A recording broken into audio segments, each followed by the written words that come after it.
Welcome to Never Again is Now, a podcast about anti-Semitism. I'm Evelyn Markens. My co-founder and co-host for the past 4 years, Phyllis Zimbler-Miller, is stepping back from this podcast to focus on several book projects. I will soon be announcing a new co-host for the show. Our personal and family history has a big influence on how aware we are of early developments of anti-Semitism. Our cultural background may influence if and how we tend to speak up. Our guest today is a passionate activist and community leader with a Persian Jewish background, who will share her perspective and experiences with us. Sharon Nik co-chairs the Community Engagement Council at ICANN, Israeli-American Civic Action Network, and is the committee chair of Fighting Antisemitism at the Iranian-Jewish Women's Organization, LA. Sharon, welcome, and thank you for coming on the show. Thank you so much for having me, Evelyn. It's an honor. So, Sharon, could you please tell us where you were born and what your family history is regarding anti-Semitism? So I was born in Israel. My parents are Persian. They were both born in Tehran. We were born in Israel because my father at the time was working for the IDF military. And after, I believe to this day, I'm not really sure, his contract was over, we went back to Iran pre-revolution. And I'm not sure how long we were there. I was a child. Then the rumblings of the revolution were happening and we had to leave. And I found out way, way later that it was because of my dad's work with the IDF or his contract that we had to leave. Because the following day after we left, they had gone to his parents' house looking for him. He was able to get a work visa after. Sorry, I have to backtrack. After Iran, we went on the last El Al flight on a Shabbat back to Israel, thinking that we could just resume life there. We were there for maybe 9 months or 10 months. And then we left Israel and came here. That's when my father got a work visa. Now, I didn't know at the time the reason why we didn't stay in Israel till years later, probably 20 years later, which I can get to at some point. And so, yeah, one of the reasons is we were Jewish. Anyone who worked or had any contact with Israel or their government was like, they went after them. So we were no longer safe in Iran. I remember as a child driving twice to the airport, trying to get it to El Al. We were diverted the first time. The second time, I believe we made it in. We had to sleep overnight to get on this last flight and leave. I mean, my parents have the stories of like waiting for the door to close and the takeoff and how scary that was. Mm-hmm. And that's their story. And when we came to America after Israel, it was around the time of the hostage crisis with Iran. And there was a lot. I'm sorry. What year? I want to say 1980. Mm-hmm. I want to say around then. Mm-hmm. And so there was a lot of anti-Semitism. There was a lot of anti-Middle Eastern Iranian hate because of what was going on. And as a child, I wanted to assimilate so quickly because of that. And I truly did. I became American, learned English so quickly. Enough so that I unfortunately decided to stop speaking Hebrew because I didn't want to be identified and I was scared. But now I'm trying to relearn. So, okay. Yeah. So, would you consider what happened in Iran to your family, that you had to flee because of the revolution and because your father had a history in the Israeli military? Would you consider that anti-Semitism or not? Absolutely. Because back then they may have used it as a guise that people like my father and many of my friends' parents who worked with, and even in the Iranian government who were Jewish, that we were all of a sudden we were spies. That was what they were using back then. But really, really, truly, it's still Jew hatred. There's nothing else to it, because these are people pre the mullahs, pre-revolution, that were revered by the Shah, that worked within the government. There was no issue back then. And then when this regime came in, all of a sudden it was an issue. So absolutely, it's Jew hatred, it's anti-Semitism. There's nothing else to call it. Okay. What did your family tell you or teach you about anti-Semitism? And how did that shape your awareness of anti-Semitism? That's a kind of a tough question because I was thinking about this when we moved here. I had to look back later and realize my parents were traumatized and they didn't really discuss it in the first few years. It was really my own memories and my own curiosity and constantly asking them. My father had a different experience than my mother did in Iran just because of the different areas they grew up in. My father's was more severe, where they called them typical dirty Jew, bad Jew. They harassed them physically, emotionally, all of that. My mom didn't have it to the same extent because where she grew up, it just wasn't the same atmosphere. But really, it was being here and noticing what was happening to one homeland, Iran. And and then because I just feel like I'm good at watching a trend, I realized what was really happening here and how what we escaped was coming here. And I asked more questions and I read more. And I really, really asked my dad, what happened that we left Israel? Why did we leave? Um, it's getting to an area where it's still kind of a little traumatic for me. But um, if we could move to the next question, yeah, I Yeah. can come back to that. Yeah. Okay. So it's too difficult to Sometimes discuss. Yeah. a little, maybe later in the Okay. conversation. Yeah. Okay. No problem. No problem, Sharon. So did you feel your antenna for today's anti-Semitism is different from most Jews in America? Absolutely. Absolutely. And I've been saying this for a long time, along with many other Persian Jews, is that unless you lived or grew up in a Muslim country, and mind you, I was still there. I was there as a little girl, so there are things I remember. The Hmm. calls to prayer we would hear every day, and the stories about things that would go on. Um, yes, we're different because we know what that looks like. Firsthand account. My parents have the accounts. My grandparents have that account. So we know what that mentality is. And Americans, unfortunately, American Jews, because they didn't have to experience that, are very naive to what um, not just Islamic extremism is, it's that their ideology is a political ideology. It's a against the West ideology. They don't remember the chants that were happening in Iran, or they choose to maybe ignore that part of history. But it's absolutely different. And I think our antennas are on a different level than most American Jews, unfortunately. So you heard chants. Death to Uh, America, death to Israel, death to the West. Yes, yeah. yes. And you remember that still.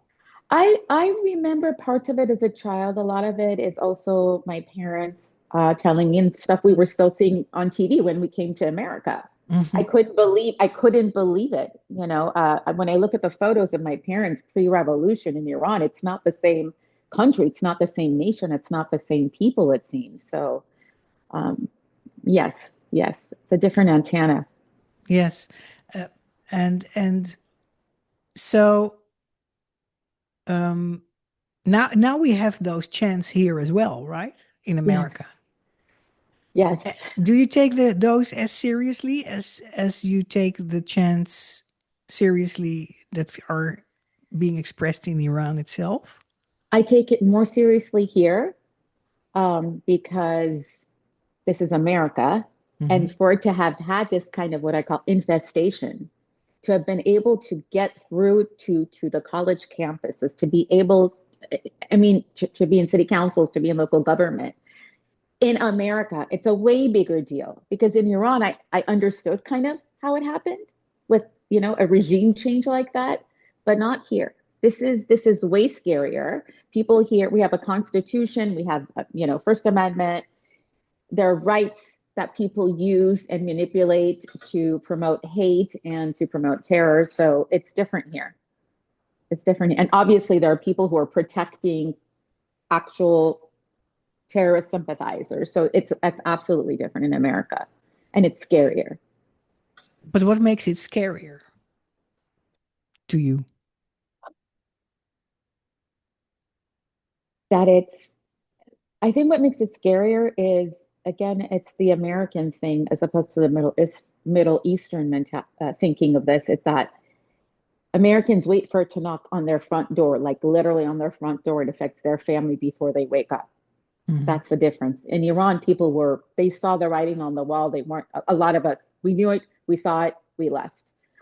Here, I feel like there was definitely indoctrination going on for 20, 30 years, and it was slow and steady. And, whoever you want to call was playing the long game enough that people associated intersectionality and DEI and racism and all these things under one umbrella. And then now it's easy for them to see as Jews as the oppressor, which makes no sense. We're like 15 million people, and how many billion? 2 billion Muslims. How is that math working? I don't understand. That's what scares me, is the naivete of Americans.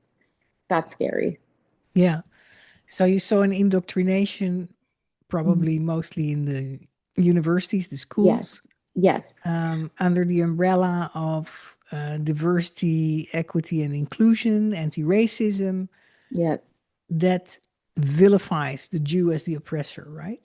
Correct. And you find that scary compared to Iran, where it was coming from above, from the regime. But Iran is, well, the thing is that right now Iran is its own huge issue, obviously, and I know it's a proxy for Hamas. I understand all of that. But right now, I'm not so concerned about people from above as the people who fall for the narratives. That's scarier because, as you can see, it's easy to recruit a soldier for what resistance, what they call resistance. That is scary to me. And we don't have laws here that will immediately put that person in prison or put him on a list or anything. Again, because of our constitutional rights, which I love.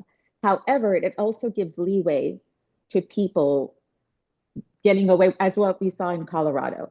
And we Yeah, just heard that a judge is trying to block the family from being expelled. Yeah, expelled. Correct, yeah, correct. Yes, that's scary. Yes, yes. And also, we saw in Washington, D.C., absolutely. how somebody who is indoctrinated with this Mhm. extreme anti-racism and in under that umbrella anti-Jewish ideology, how he killed Israelis Yes, and recently, right? and when people went, go ahead. I'm sorry, Evelyn. Yeah, You and, were and and what you're saying is the American freedom of speech is so big that it can also harm people. correct. And this is where I feel like we're in this tricky place. Whereas I'm proponent of free speech, but for some reason we can't draw the line to where it becomes hate speech and then pushing people towards committing acts of terror. When you look back into the guy who committed the murders in DC and you saw his background, it was evident and obvious that eventually he was going to get to this point. What I don't understand is, why are these people allowed to even have these organizations in America, which is so anti-West? That's, again, what's scary to me is when we moved to America, our dreams were this, freedom and a melting pot, and everyone's here for the same goal, to prosper. But that's not what it is now, unfortunately. Because after America, where do we go? Yeah, Israel? Is it? And if I'm trying to protect Israel, I'm accused of this dual loyalty. Well, I mean, where are we supposed to go? right. Yeah. Yeah,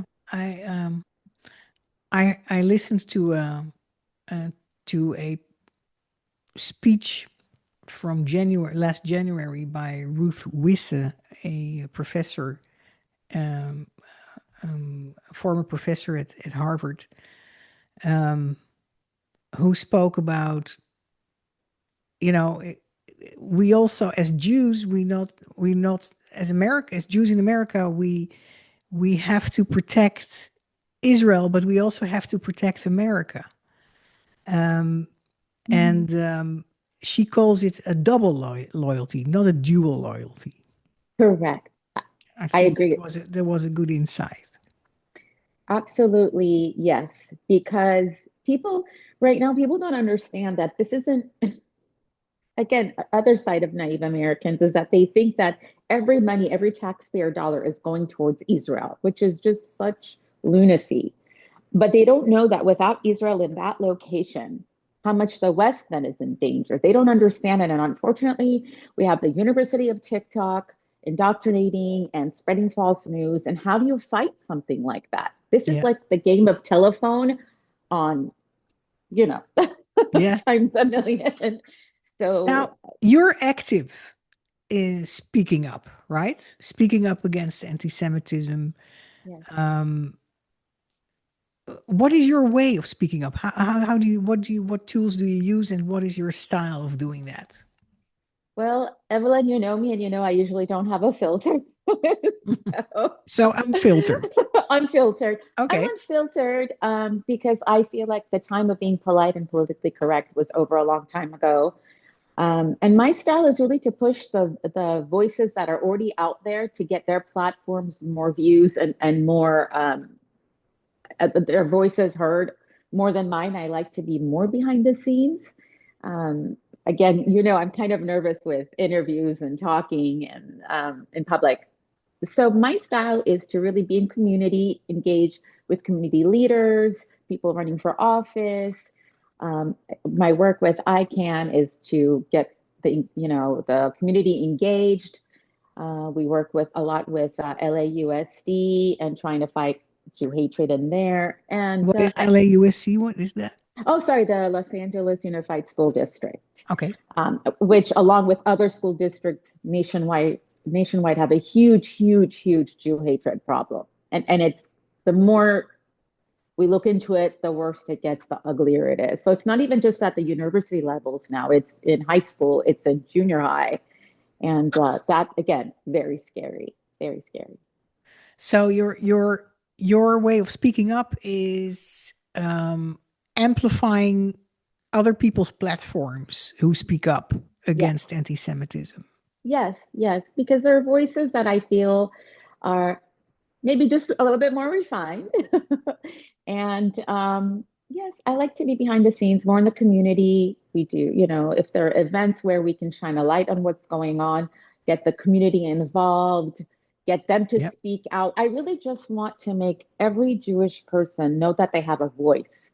You have a voice, and I know it's scary to use it. I'm also scared myself most of the time. It's Hmm. not easy being outspoken. Hmm. Um, so every little bit helps, even if it's again behind the scenes. If you're helping with issues with the school boards, if you're helping with someone who's, running for public office who has a, horrible history of Jew hatred, everything helps. And I'm hoping that my little voice, you know, pushes someone else to have a little voice, and it just has this domino effect. Yes, I'm happy you're saying that because I see it the same way, and I know that the co-founder of this show, Phyllis Zimler Miller, who is no longer joining me in the show, but that she sees it the same way. That's how we started, and why we started this show was to stimulate people to speak up and use their voice Right. in any way they can, whether it's a loud voice or a soft voice, doesn't matter, or whether it's by doing things, not so much saying things, but doing Mhm. things. But we need all hands on deck. Anti-Semitism is Absolutely. exploding worldwide due to social media and many lies and much of incitement against Jews, not only Israel, but Jews in general. Absolutely. And that is dangerous. And so we are with how many Jews in the world? Maybe 60 million, 70 Yeah. million. Some of Hmm. them are, lots of them are kids. Hmm. So we need every grown up voice to push back, and our Absolutely. allies to push Yes. back. Thank God we have allies. Thank God. Yeah. Thank God. Yes. Yes. Um, Absolutely. that's important, and so I'm happy you stressed that Yes. you know, although you don't find it easy to use your voice, and but you found ways to help, and that's, I think, a great example for everybody who listens to this show and who talks about this topic with others.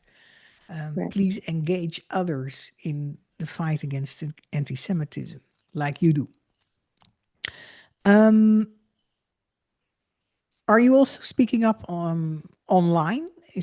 Do you use I social am. media? Yeah. How do I you do. use those? I do use social media. I have to be honest, and I tell everyone, my social media is private. However, I find that because of the people I know and friends with, my own circle is getting educated and finding things out that they wouldn't have known about prior, or following accounts that I'm suggesting because they're doing the work.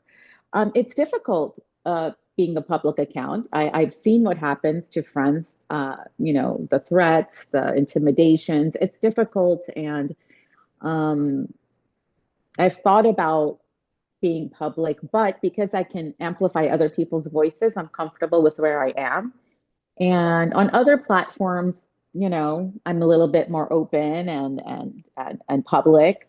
So social media is one way, but I do believe besides social media, again, in the background, if you're just working on getting the right people elected into office, and by that I mean just someone who's not a crazy anti-West Jew hater, because when they come for us, everyone else is next. Hmm. So that to me is so important. And that's a lot of legwork, and that's a lot of, sweat equity. So that's just as important as someone having a huge social media platform, So if you not you more so. you also work for, uh, you volunteer for getting politicians into office that you think. Yeah. I do. I put in a lot of sweat equity in people I believe in.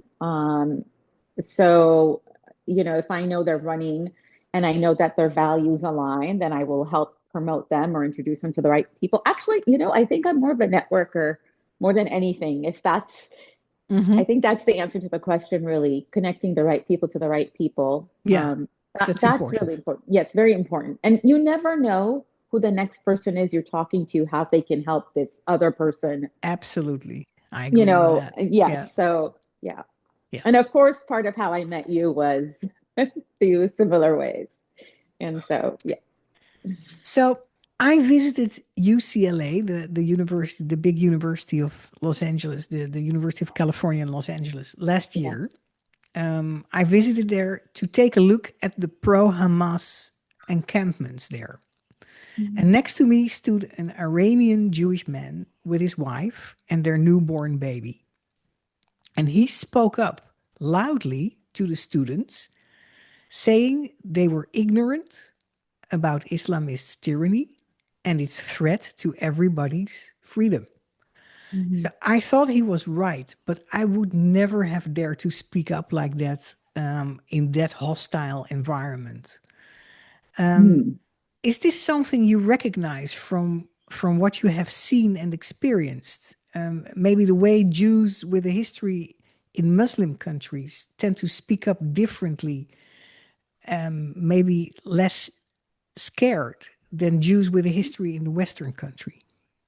Absolutely. And I've been looking at this for about 10, 15 years, just over social media, and you see these patterns. And I've always noticed um, that Middle Eastern Jews, Persian Jews speak up the loudest, mostly, and I'm not saying American Jews do not, that's not what I'm saying, but we speak up with a different knowledge that this is something we saw happening 20, 30 years ago, and no one would listen to us. American Jews didn't listen to us. And Mhm, it's a fact. They just didn't, mhm. because they didn't want to believe something so evil could happen in America. And of course, again, the whole narrative changing, the language change, the DEI, all that was a way to skew what things meant. And of course, the brilliant, uh, um, what is whoever brought up the word Islamophobia, that term, which was brilliant. I mean, it's so oxymoronic, but it's brilliant. was able to twist the logic.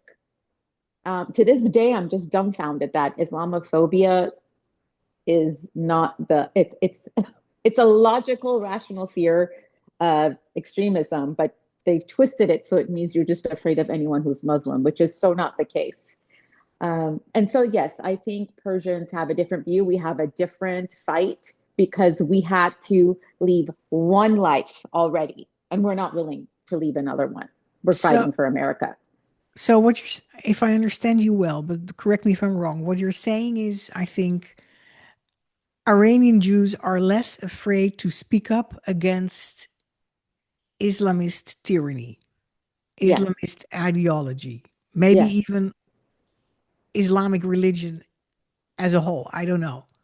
They're less afraid to criticize that or to speak up against it mhm, because they have experienced in their family history or themselves individually when they were still living in Iran, they have experienced the real mhm, danger coming from there. yes. And mind And you, and yes, go ahead.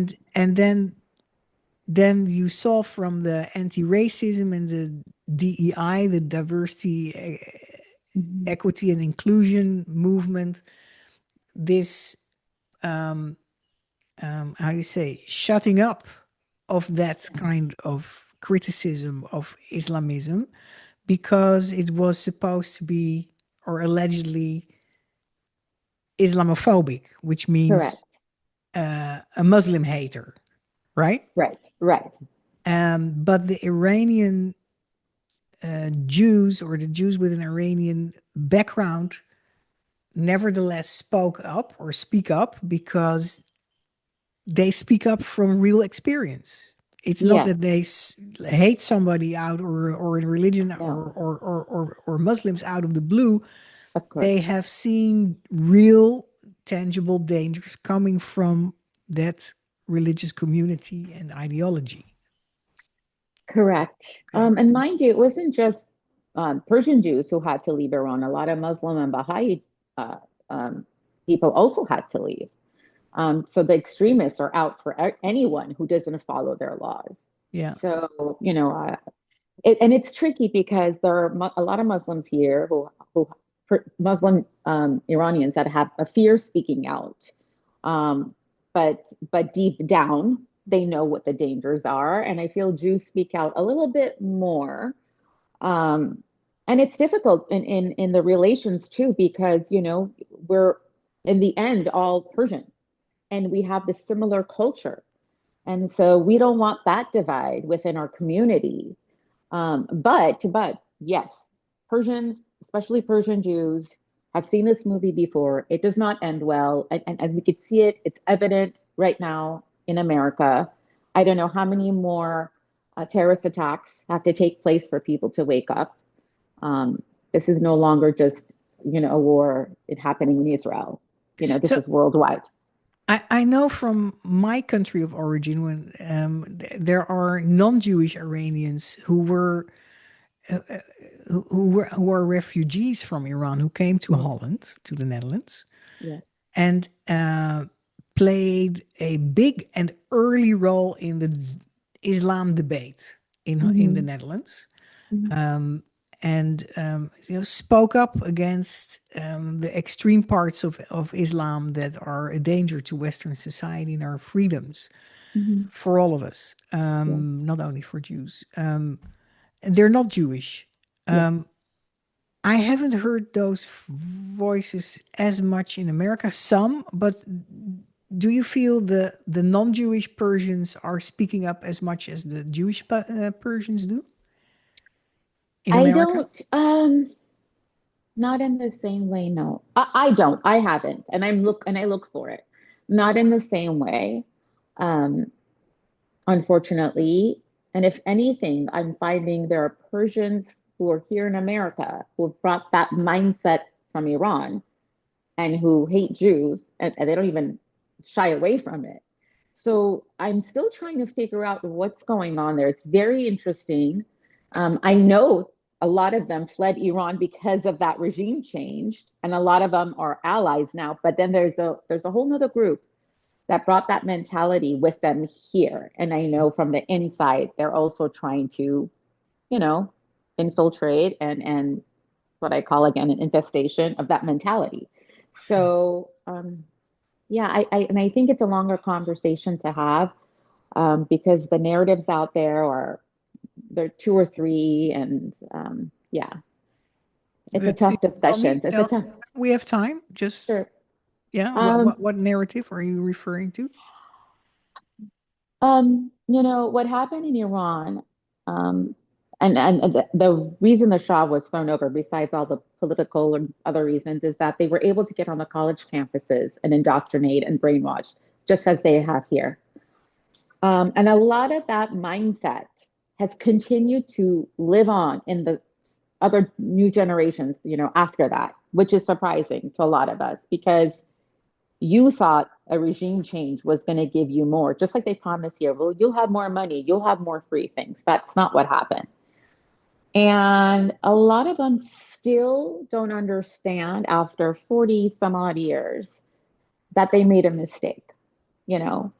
Um, and even though a lot of Iranians want freedom, which I absolutely am for, I still don't know if they haven't been brainwashed in these 40 years to hate Jews, even though we see some other outlets saying here, of course, there are Iranians. There are, just like you said, you had those friends. There are ones I know of in London speaking out or, parts of Europe, but it's so minuscule in comparison to the population of non-Jewish Iranians. That's how I feel. Outside of Iran. Outside of Iran, yes. Mhm. I think it's small. And I Mhm. would love to be proven wrong, by the way. Nothing would make me happier to be wrong about this. But Yeah. is that maybe also, Sharon, because people have still family in Iran and they're afraid It's of? very possible. Yeah, Absolutely, yeah. yes. And that's so you see how we're stuck in this place. Hmm. How do we maneuver in this space of like in between? Hmm. Of course I understand when you have family there and it's about safety, I get that. So, do we do individual safety? Or are we talking about holistic safety? We're always stuck in this in between, Yeah. yeah. And are there still Jews living in Iran? Yes, I hear there's about 10,000. I don't know who they are. No one I know is related to them that I know of. So apparently there are. And I keep hearing that they live a good life, which I know who am I to question? I don't know. But apparently there are Jews that still live there. But I assume they are, they just keep themselves under the radar. You know, that's the only way to survive. Hmm. Yes. You think they're not openly Jewish? They conceal they're Jewish? I don't know if they conceal it. I feel like they just don't make any noise. That's Hmm. that's what I think. And I Okay. haven't heard really anything to the contrary. Again, if they're vocal there, I don't know about it. I don't know. I haven't heard and I haven't heard anyone really speak about it. Hmm. Are there things we can learn, you think, from the Iranian Jewish community in how to deal with today's anti-Semitism in the West?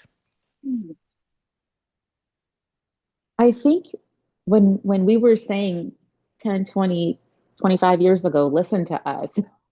Don't wait to listen to us. And it wasn't just us. And anyone who had to leave a communist country was saying something back then. And again, we have to be like you. You can't say you're this inclusive melting pot of a country, but totally ignore the refugees, the minorities that come in and say, "Hey, we came here for freedom, and now you're allowing what we escaped to come into America." I wish they would speak to us more. I wish there was more of a bridge between Mizrahi Jews, Sephardic Jews, Ashkenazi Jews, and we share our lived experiences. That is really the only way they get to hear what we went through and why it's so like the sense of urgency that we feel, which I know a lot of American Jews are totally after October 7th, completely awake. And I'm so happy to see that, unfortunately, because of a tragic event. Yeah, Yeah. yeah. So you hope for more yeah, more meetings, more talking between Jews from Oriental countries and Jews from European countries of I, background? I'm hoping, yes. Mhm. And to hear more about the experiences in the Arabic countries Yeah. and how to deal with the Islamist or Islamic anti-Semitism. And I really feel the only way that's ever really going to work and have impact is if we stop being polite. And I'm not saying to have rude conversations and not to have civil conversations, but we have to stop sugarcoating things because we don't want to offend someone. I feel like we should just go into it head first. If some offenses happen, fine, you discuss it, you get over it, and that's when real change can happen. But if we always tiptoe around things like we have been, this is how we are, where we are now. Because of tiptoeing, political correctness, let's not offend this organization, that let's not talk about that religion. Some truths are just truths. And you tiptoeing around them doesn't make them go away. Yeah. So I understand what you're saying. We've been silent about the threats of Islamism for a long time because we don't want to offend anybody, Yeah, and we want to be respectful to of course. everybody, Hmm. and not discriminate.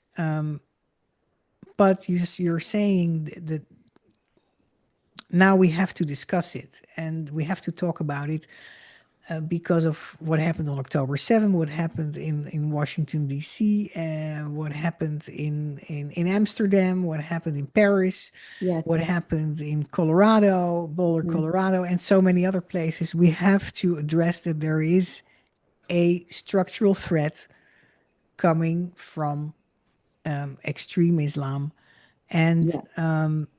not only to Jews. In Yes. the end, they'll come not only for the Jews but for other people's freedom as well.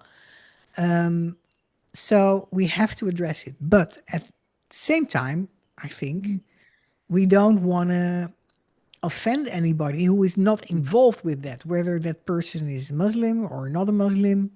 Mm-hmm. And so, how can you speak up Mm-hmm. frankly and at the same time stay respectful? I think that's something we have to figure out, and I think there are ways of communicating to do that. Mm-hmm. For instance, by saying literally, I'm not trying to how do you say, address everybody who is a Muslim, or I'm not Yeah. trying to address every expression of Islam, but Mm-hmm. I want to talk about those Muslims or those parts of the religion that are forming a problem for other people, for Muslims themselves maybe, and for Of other people. course. Yes. Like we have discussed that about Christianity in the past, we have Mm-hmm. discussed it, and we still are discussing it about Judaism or Absolutely. Zionism. Absolutely. There is no reason to give a pass to Mm-hmm. Islam. So you spoke about the term Islamophobia before. Mm-hmm. That's actually, as far as I understand, a term that was launched by an organization that is affiliated with the Muslim Brotherhood, so Correct. Islamists. Correct. And, in Islamic law, it's forbidden to criticize Islam. Mm-hmm. And the term Islamophobia enforces that Islamic law upon us. We cannot Correct. speak about Islam because then it's forbidden. It's Right. Islamophobic. So I think I agree with you. We should criticize Islam where it deserves criticism. And we Mm-hmm. should support also those Muslims who do that internally with Yes. risking their own safety in their own community, but try to stay respectful and factual, and not start ranting or, Of course. yeah. I mean, honestly, I have a lot of sympathy and empathy if I were an ex-Muslim and I was speaking out, and we know a couple of them personally ourselves, you and I, and it's difficult. I can't imagine having to be in that position because you have to fight for yourself, fight against what you were. It's of course, I don't envy that position, and it is scary. And I truly admire people who put themselves out like that. Yes. Um, Yes, and I would like to mention an organization of that was started by Muslims and ex-Muslims, but also Muslims who are still Muslims, Yeah.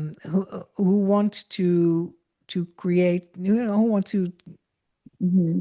to get rid of the aspects of Islam or Islamism that is influencing their lives and communities in an unfree way. Yeah.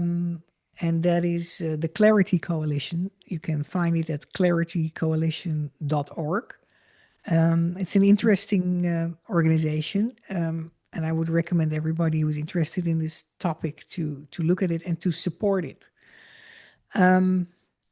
Yeah. So Sharon, we come to the end of our I find interesting conversation. Is there anything you want to say that we haven't covered yet that you think is important to save? Absolutely. Lately, I've been doing a couple of things on my social media just called on today's episode of the Math Ain't Mathin', where things don't add up. And it's really something we've all been thinking of, and we know it's that if there are only 15, 16 million Jews and there are over 2 billion Muslims, how do we control the world? If there are only 16 million of us, we're not the ones in the streets causing terror. Like, I don't understand this cognitive dissonance. Like, again, what surprises me about a lot of Americans, they can't even do the math. If Jews control things, why are we the ones being hunted? Why is it they're only focused on APAC but not on CARE, the Council for American Islam Relations? Like, I don't. This is a daily, every day I wake up and I think this can't be where we are. This can't be where people are this either naive or ignorant or uneducated. And I really wish we would point out the ridiculousness of just the numbers not making sense, comparing populations and belief systems. And when you really do the math, and if you even do the money trail, we are not the oppressors. We are a minority. And then, of course, we always have to fight this. You're European, you're white. And so, on top of that, we're the one minority group that gets it from all sides. You just can't win. You cannot win. And so, it's very frustrating. And hopefully, one day I'll come back and I'll tell you the rest of the story that I didn't share. But Okay. yeah. No, that's no problem. um, okay, so thank you, Sharon, for sharing all your experiences and insights with us in this interview. I also thank our listeners. If you want to know more about this podcast, please visit our Never Again Is Now podcast channel on YouTube, Spotify, Apple Podcasts, and iHeart. And please, whenever you can, speak up against anti Semitism and other hate. Thank you so much for having me. I'm Israel.